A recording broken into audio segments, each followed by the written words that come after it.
City of Jerusalem this summer. Today I'm going to focus on this question. The different analysts reach similar conclusions given the same fMRI data and predefined hypotheses. I'm going to walk you through NARPS, our study that was published in 2020, and then mention some other studies on the topic and discuss the implications and mention some new work by others that is related to the issue of analytical variability. And analytical variability refers to the different analytical choices that people are making during analysis to researcher degrees of freedom. For any study or any field, there are some analysis decisions that need to be made. Sometimes there are informed choices, sometimes some choices are arbitrary. And in neuroimaging specifically, there's a thriving garden of working paths. That's true for other fields and studies, of course, but certainly here when there's a lot of different decisions to be made during analysis. In 2012, Karp showed it very nicely. He took a single fMRI dataset and he ran almost 7,000 different analysis pipelines with that dataset.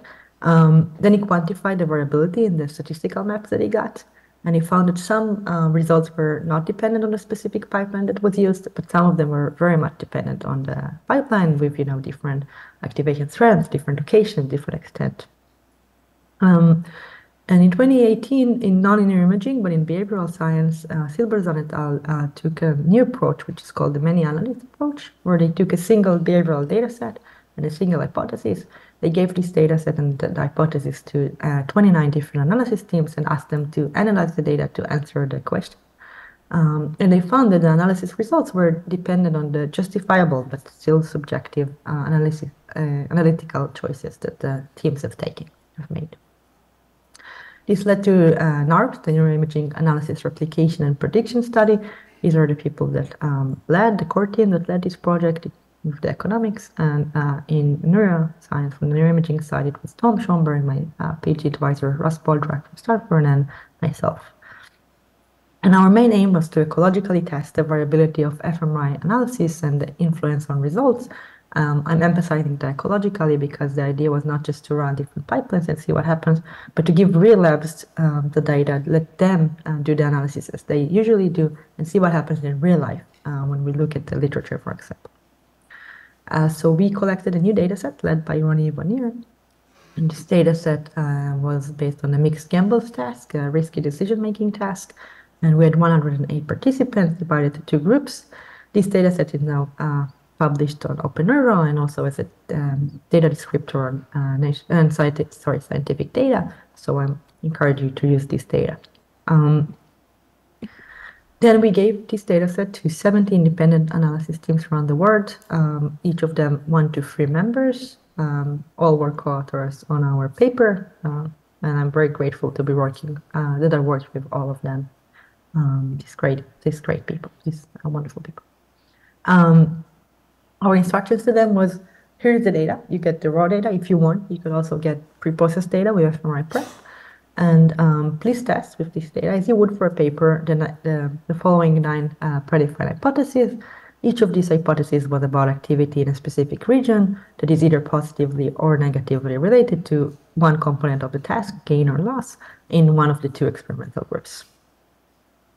So let's first look at the variability of analytical choices. It was expected that different teams would, make different decisions, but it was actually kind of amazing because 70 independent teams chose 70 different analysis pipelines, and the pipelines could be different in different things. For example, which software they used, who they excluded and why, which test they used, which covariates, how they corrected for multiple comparisons, how they specified where origin is, where is the VMPC in the brain, which pre-processing steps they took, which parameters, etc. But now the question is, okay, they made different analytical choices. Did it lead to different results? The short answer is yes, but let's look at this in a bit more details. So here you can see on the y-axis the 9 different hypotheses. On the x-axis, the percentage of teams that reported a significant result for each of these hypotheses across 70 teams. Middle part, the red one, is maximal disagreement, 50-50. Left part is maximal agreement on a non-significant result. The right side is a maximal agreement on a significant result.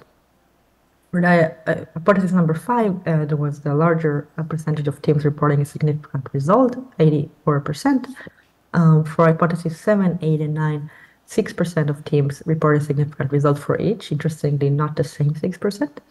But for the last 5 hypotheses, between 21% to 37% of teams reported a significant result. And overall, on average, it was 20% of teams reporting a significant result for each hypothesis, which is almost midway between maximal agreement on a non-significant result and maximal disagreement. So as I mentioned before, other modalities and fields have tested similar things. Silberzon et al. In the social sciences were the first ones. There are others in the social sciences, not all are mentioned here. In EEG, there's the EEG many pipeline project that is still ongoing. I'm hoping to see the results soon. They have, I think, 168 teams, which is amazing. So it will be very interesting to see what they get. This was also tested in different ways, not always with different teams, sometimes with a single team like CARPS did, in resting state fMRI, diffusion MRI, structural MRI, PET. Of course, each one tested things a bit differently and found different results, but in general, all are showing that analytical choices matter across fields, across modalities, so we should do something about it. So what can we do about it? First of all, it shows that we need to fully and transparently report exactly what we did because it matters which pipeline we used. Code sharing would help because people could tweak it to see what happens or could use our pipeline for other data. Data sharing helps to test things on this data.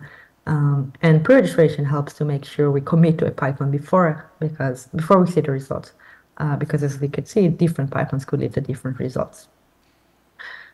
These practices and others are described in a review paper that we published a couple of years ago, covering all stages of the study, from study inception to publication, different neuroimaging modalities, all the different tools and practices to do open and reproducible neuroimaging. There's also an online resource that is attached to that. And last year, next OHBM, we had an educational course on the topic, so you're welcome to look for it. The other review here covers mostly the analysis part and mainly fMRI.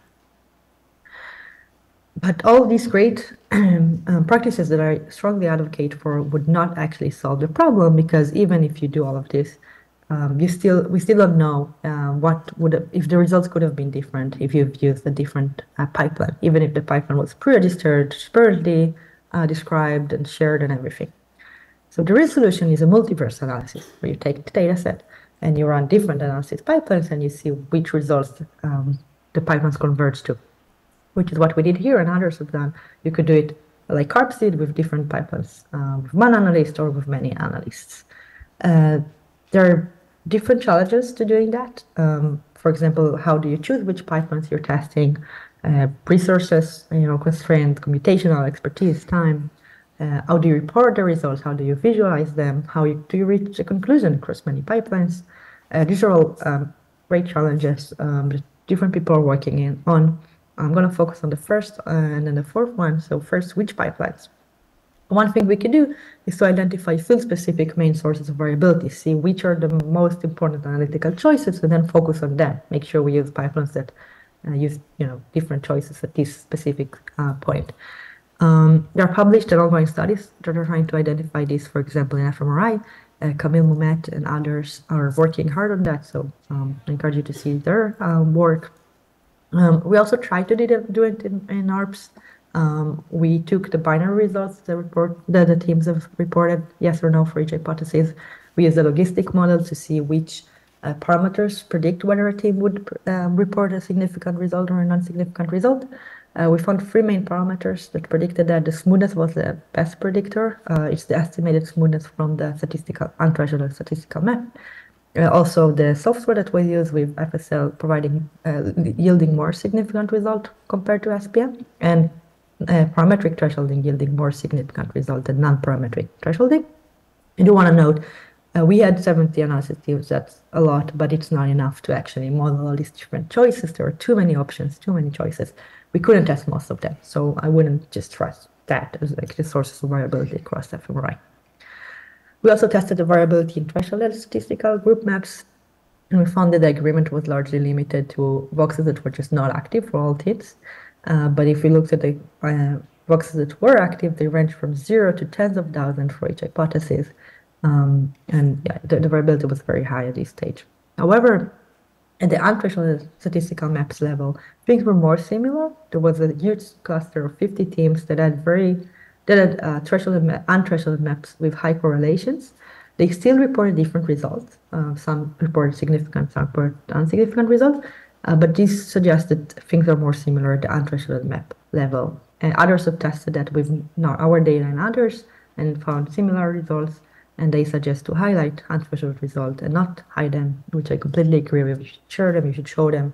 We should try, rely more on the unthresholded maps when we try to understand the results. Now I'm going to shortly focus on the fourth one, how to reach a conclusion across analysis. So we did in our same data meta-analysis, convergence analysis, where we took all the team's data and tried to reach a conclusion. More work has been done on that, and I encourage you to go to poster number 1905 by Lefort, Besnard, Nikos, and Momet to see systematic review and evaluation of meta-analysis methods for same data, meta-analysis in the multiverse. So just to summarize, NARPS was a community-wide effort to self-examine ourselves, see how things are working, what we can do, and I'm very grateful for all the wonderful people that took part on that.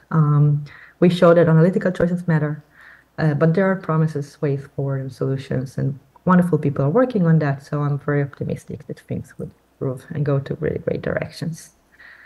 And I want to thank all the authors of NARPS, particularly the analysis teams, and especially Tom Schomburg and Ross Baldrak, who co-led this with me, of course, the funding agencies, and you for listening. Thank you very much.